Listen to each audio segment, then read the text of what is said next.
നാം തന്നെയാണ് പ്രപഞ്ചം. പ്രപഞ്ചത്തിലെ ഓരോ കണവും നാം ആയിരിക്കും. നാം തന്നെയാണ് സൂര്യൻ, നാം തന്നെയാണ് ചന്ദ്രൻ.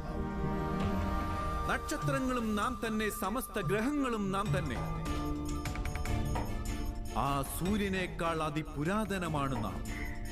ഏതെങ്കിലും വൃക്ഷത്തിലെ പൂമുട്ടിനേക്കാൾ നവീനമായത്.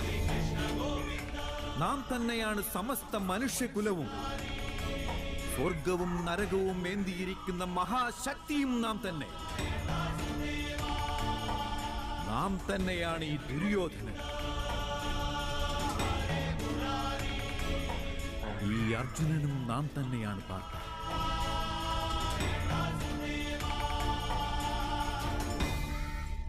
അതെങ്ങനെയാണ് മാധവ സംഭവ്യമാവുക?